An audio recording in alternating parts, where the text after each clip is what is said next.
Good morning, good morning, good morning, and welcome back to Power Nap Live. This is the show, okay, where we not only learn how to rest well, but we learn leadership lessons that honestly we should have been taught before life started lifing, okay? If you are here in the comments, let me know exactly where you're streaming from. But this episode is special, okay? Because I'm pulling back the curtain on something that I usually only do privately with my executive coaching clients, with teams that I work with, and with other leadership cohorts that I work with. But today, you are going to get a front row seat to a live SDI debrief using my relational IQ method. Okay. So we're going to look at relational wiring, like how we interact with people, how we use relationships, and ultimately what anchors us, your motivators, your conflict patterns, the strengths that you use to make your relationships easier or harder. We know some of y'all out here be making relationships harder, right? Without you even realizing it. And so we're actually going to be doing that today with someone who was brave enough to do it in real time. In just a second, after we hear, of course, the fabulous intro music, we will hear Deja will be popping on, and we'll do this in live, living color with her. Okay. So if you have ever wondered why some people give you energy or lift your energy, why some conversations really drain you, or why certain people or conflicts that you have feel like deja vu and are happening over and over again, you are in the right place. Okay. So grab your tea, grab your snacks, grab your notebook, whatever you feel like you're going to need, because this Power Nap Live is about to change the way that you see yourself and probably everyone around you. All right. So I'll be back with Deja right after this. Power nap live. Power nap. Power nap live. Power nap. Power nap live. Power nap. Power nap live. Power nap. Power nap live.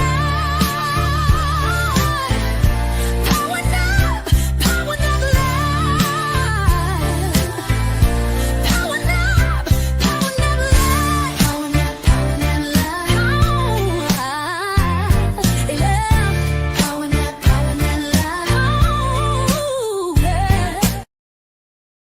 All right, folks, we are back. Hey, good morning. I see you some neighbors in the comments. Hi, Devin. Good to see you. Some folks from Fort Worth. Of course, I got lots of folks in here. Willie, my boy, is always in the comments, okay? An anchor in the strategic rest community. So I'm so glad to have him. Continue to let me know where you're streaming from. How you feeling this morning? Drop me an emoji or whatever the case is. But I am going to pop her on right now. There she is. Hi, Deja. How's it going? Good. How are you? Thank you for having me on. Of course. I'm just so glad that you're here. So a reminder for everybody watching, okay, as we hop into this for Deja, who was incredibly bold for doing this. I tell people all the time, you ain't got to be brave, but I do ask you to be bold. So I appreciate her boldness this morning with us on the show. So just a quick reminder, SDI, which is what we're going to be talking about, her assessment results. This is, it isn't a test or a label. It's just awareness. It's a choice, but it is really a relational blueprint, okay? Your relationship blueprint. So we are going to spend some time exploring yours, okay? So Deja, real quick, while I'm pulling this up, I'm going to pull up kind of a visual representation of your stuff. Why don't you tell us real quick about the work you do? Because I want people to know, because I think it's so cool what Deja does for her work and her passion. So I'm going to let you do that, and then I'm going to pull up your results while we're doing it. So go ahead. Yeah, absolutely. So I started an organization where we create tabletop games. So that's card games and board games that are all faith inspired. So taking principles from my own faith beliefs, the Bible, and helping people to grow closer in relationships and understanding of their own purpose, ultimately hoping to lead to stronger communities and stronger sense of belonging amongst everybody. So we're just getting started with this process. Our first card game is a party style game that will come out in spring of 2026. But yeah, we have some very ambitious goals about just helping to strengthen communities through games. I love it. So listen, as soon as Deja's game is out and about, I will make sure to drop it in the comments and remind you in other shows to make sure that you get it, because it's so cool and it works so closely with the work that we're about to do together today. Okay. So as you do SDI, right? It's an assessment that I use. Again, I am unlocking the door, pulling back the curtain here and doing what I do with a lot of executives and what they pay some good money to do. No, but I'm doing it here with you all today and with Deja. Okay. So the first thing that we understand when we start to look at relationship intelligence, right, is how you are motivated. Your motivation value system is the thing that anchors you. If you were looking out into the ocean and saw a buoy, right, the buoy kind of moves based on how the ocean is moving, how hard it is. But what anchors that buoy is actually an anchor. So it doesn't move even though things around them are moving. So for us, no matter what happens, when things are going well for us, we operate in what's called our motivation value system. For Deja, that is green. We use colors to help it be easier. But Deja is motivated by a high level of performance. She's performance driven. That was so wild to me because I've known you for a little while. Process. I was like, okay, process. Yeah. So I love that. So someone like Deja or Deja, someone like Deja, but also Deja's motivated by clarity, by fairness, by logic, by structure, and by independence. Okay. So leave her alone while she's trying to do her work, folks. She needs that. And so it's also a need for things to make sense before she starts to move. Okay.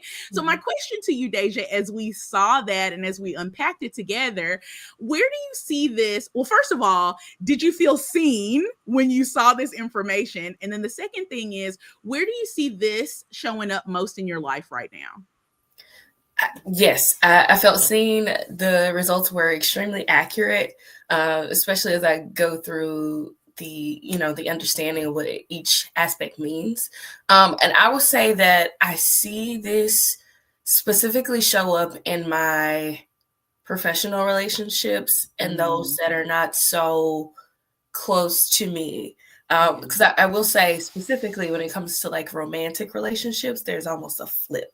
So in most interactions in my life, in most connections that I have, this is 100% spot on.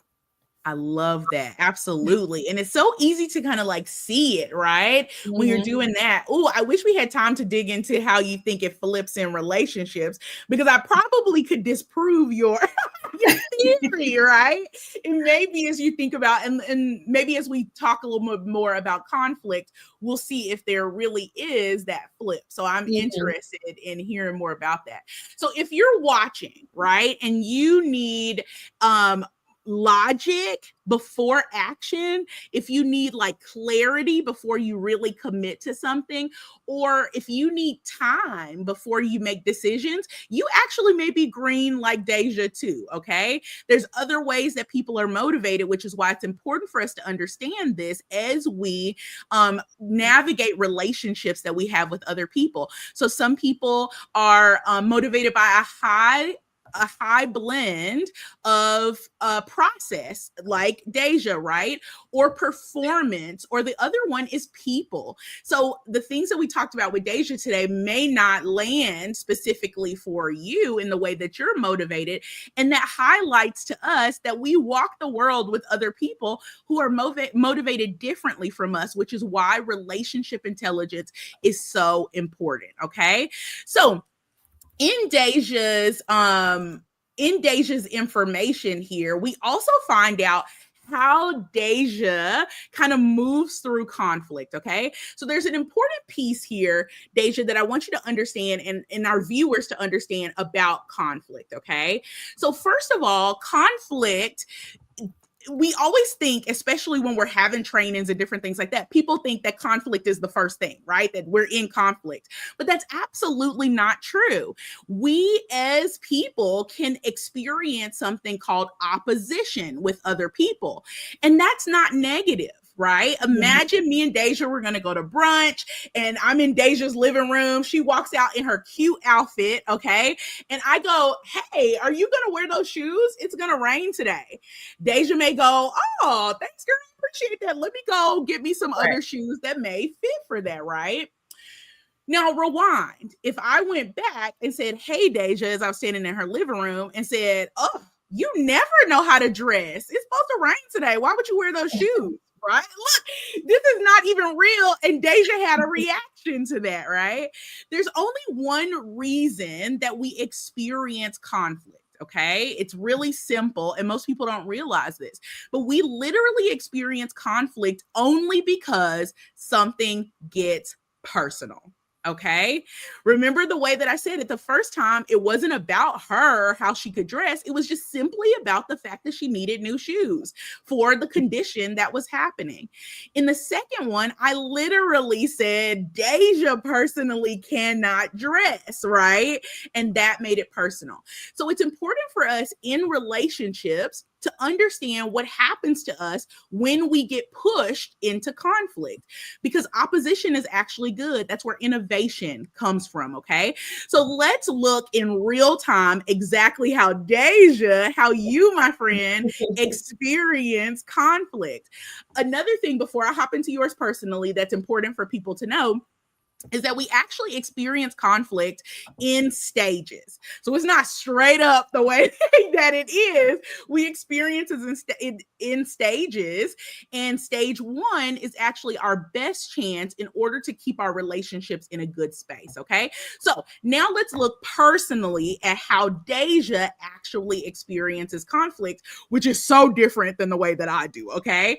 So for Deja, she actually experiences conflict in what is a 3 sequence. So for her first stage of conflict, so a perfect example is exactly what we talked about in that brunch.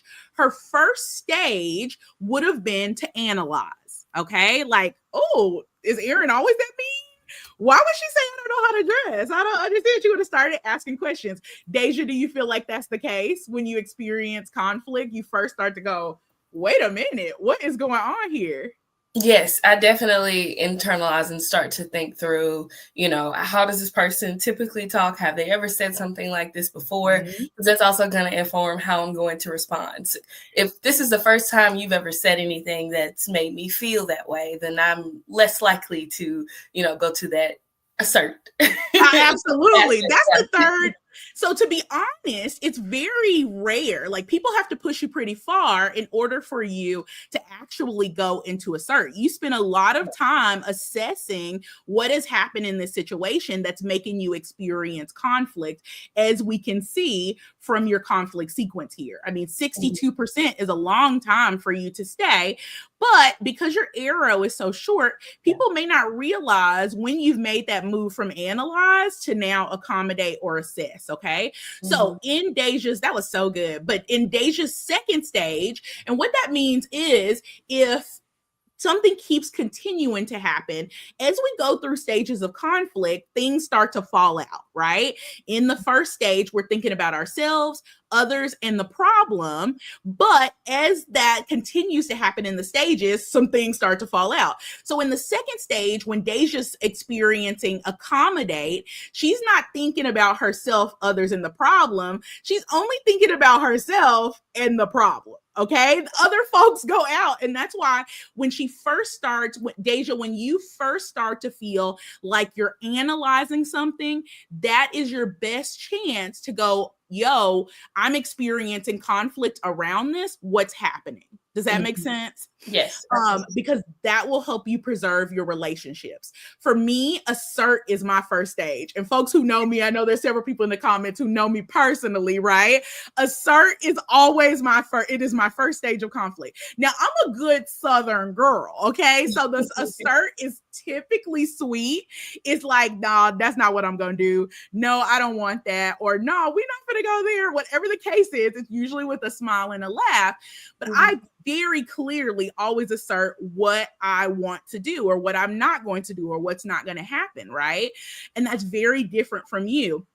So one of the things that I also had to learn as we think about relationships and how we experience conflict is that I always assumed that if someone didn't assert, that nothing was wrong.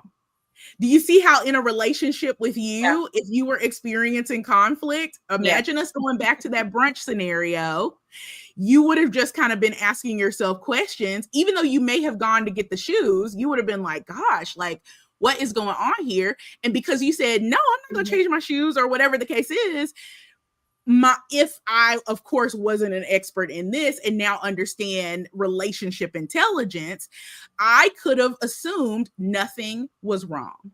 Right. And imagine how damaging that can be to a relationship that we would be in. Does that make sense? Absolutely. I've been there. Absolutely. Absolutely. We all have, right? Because most people, number one, don't even have any idea that we experience multiple stages of conflict and that we do it differently from other people. In your results, it actually shows you here that we experience conflict as humans in 13 different ways, Deja. Is that not wild that we walk the world with people who experience conflict in 13 different ways? So imagine all the drama that can come from what that looks like, right? And so I want to go back to your third stage real quick, okay? So remember we talked about how in stages different things happen. In your third stage, assert, which is what you talked about, number one, you work really hard not to get to the pop off. You work, I can tell it from the data right here. You work really hard not to pop off on folks, okay? It won't be with a smile like you said. No, in your third stage, it will not be with a smile. And let me tell you how I know that. Because in our third stage of conflict, if we get pushed all the way there, most people try to avoid it really hard because it can be incredibly damaging to relationships that we're in.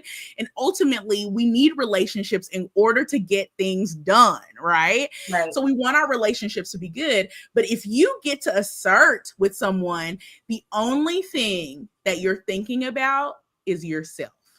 And we do that not because we're the big bad wolf, not because we want to be mean, not because we don't want our relationships to be great, but we literally experience conflict when things get personal because it literally feels like an attack on our motivation value system, literally on how we're anchored.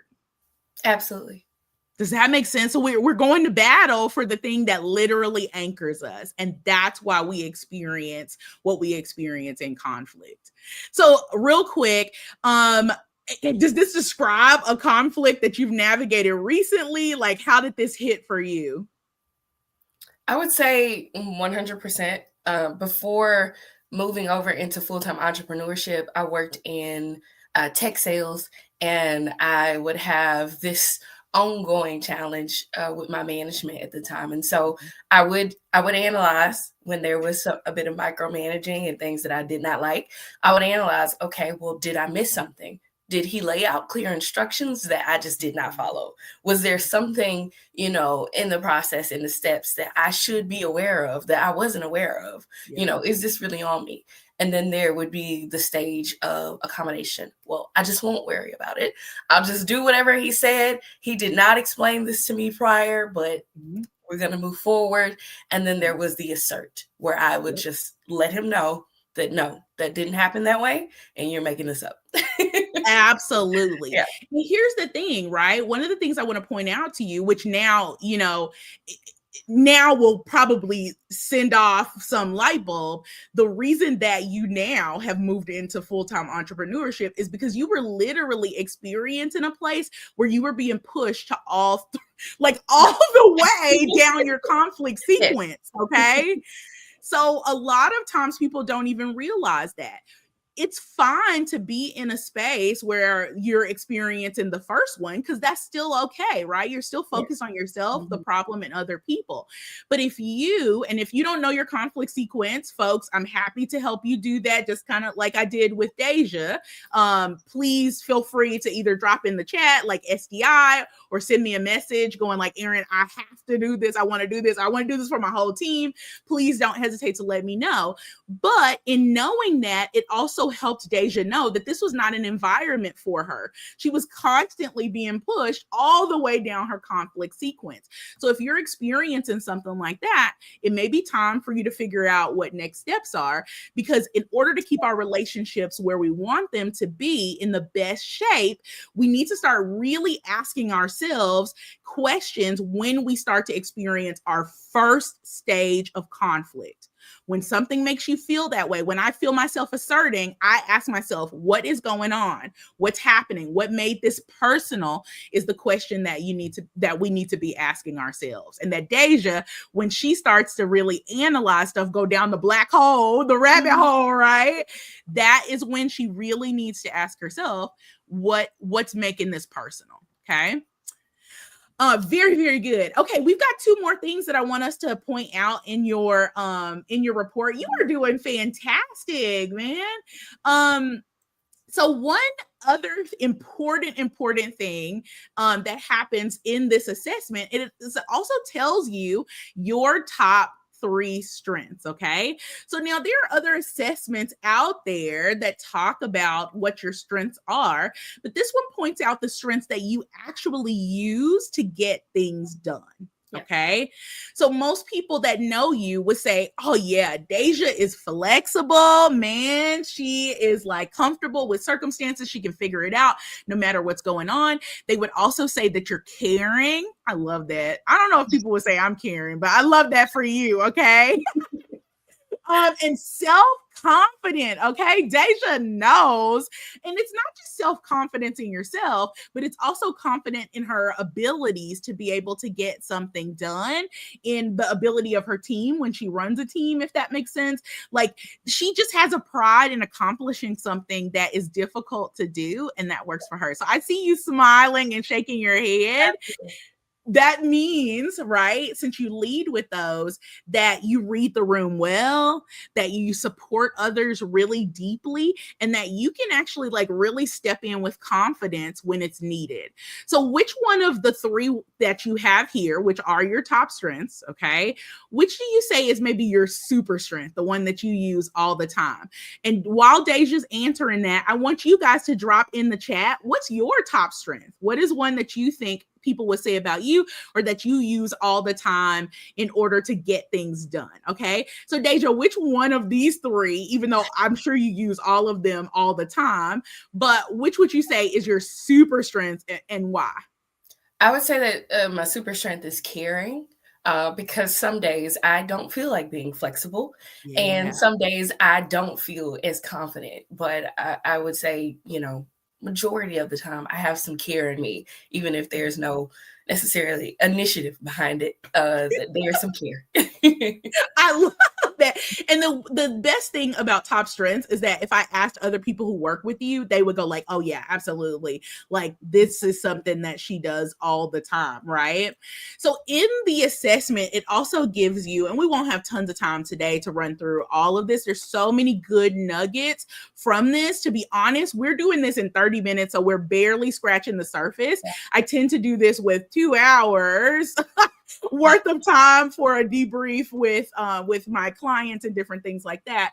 But I see some strengths coming in. Someone said that theirs is caring. Self-confident was one. Reserved. I love a good reserve. I love a good reserved, okay? Because a lot of people find that is sometimes going like reserved. How can that be a strength? But it really is when it's used well. Like it is someone fantastic on a team to do that, as long as it doesn't go into like what we're about to talk about, an overdone strength, okay? As we look at your pyramid, I want to point out one thing. So these are the things that you use all the time to do your relationships. People love those. Even here, you are probably quick to act. Not probably, you are. You're quick to act. You're inclusive, helpful. Other people would say that about you, right? One thing that I want you to realize is at the bottom of your pyramid, these are the things, not that you can't do these. I want you to think of strengths, especially in this context, as like a toolbox, right? Like you have the ability to be trusting, to be persuasive, to be forceful. But if you had to be, it would be exhausting. Okay. Yeah, you're like, absolutely. If there was a day where you had to be really trusting, trusting is the bottom of our pyramid. So I get it. Okay. And it's not just that trusting is exhausting for you. The ones that are at the bottom of your pyramid, this is why this is so good, because these can also be ones that are triggering for you. They can be the things that if you really go back and think about relationships that haven't worked for you, relationships that have been challenging for you, the people probably did a lot of the stuff at the bottom of your pyramid. Yeah. Mm-hmm. Right. Okay, really quickly, because I cannot believe it. We only have a few more minutes together in our time. You are doing fantastic. I want to point out to you one of the ones that usually blows people's mind.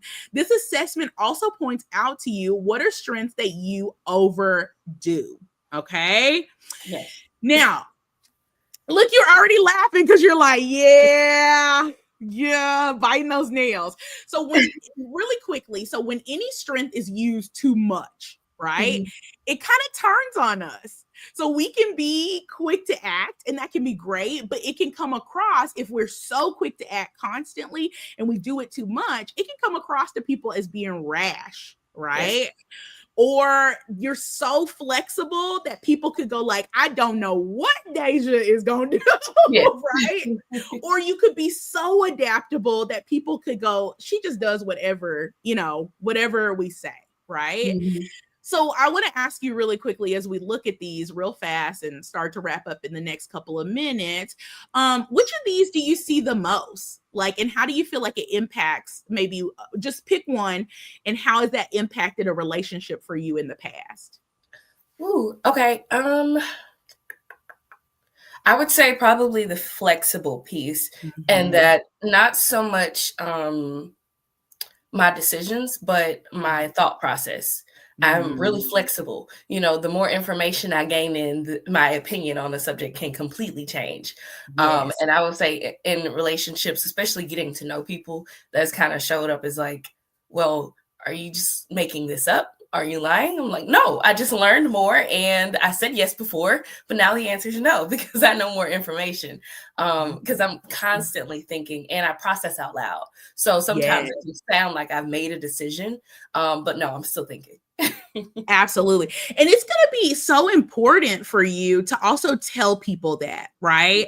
Listen, it's not that I don't know, it's that I need more information and I'm processing out loud. Imagine what that does for your relationships to tell people kind of where you are, right?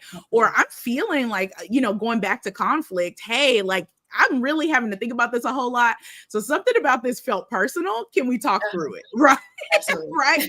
Changes the game. Like our language is so important. And having this, I go back to mine all the time so that I can have a conversation with the language from this now that I know what I know with people, especially around conflict and around my motivation value system. Okay. Oh my goodness. Well, let's close this with a little bit of clarity because I cannot believe it. We've got folks in the comments talking about what their top overdone strengths are. I love that. Willie said that his is modest, reserved, and supportive. I want to see let's see, if you're too modest or too reserved. I've seen it on here before. Hold on, let me see if I can find it real quick. I can't find it by looking on here, but like if you're so reserved, that can also, like I was talking about before, just be incredibly frustrating to other people. So if you want to know for yourself, I'm happy, like I said, to make this happen. We can do it. Listen, have your job pay for this, okay? Like, you can totally do that. So, Deja, I know this was a lot of information, but I hope that you enjoyed us being able to talk through this. I love the stuff that you shared. So maybe what's one thing that's just like sticking with you? Like, you saw this, or through our conversation, you were like, ooh, this just stood out to me. I would say what stood out to me is when I was looking at the bottom of the pyramid on, was it my top strengths? It wasn't this one. It was the one before. Yeah. What really stood out to me was some of those skills of being competitive or risk taking, and some of those things that can be really powerful, especially when you're starting out with a business. Yeah. Seeing how I can navigate those in a safe way of staying true to myself, but still, kind of taking advantage of the power in those skills. So that's something I'm trying to learn. Okay. So what's one thing, maybe what's one action next week that you want to take, knowing this now? Ooh, one action next week. Yeah. How are you going to roll this into next week? You just talked about, I know this now, so maybe it's more conversation with people about this. Maybe it's showing the people you work with about you. What could that look like for you?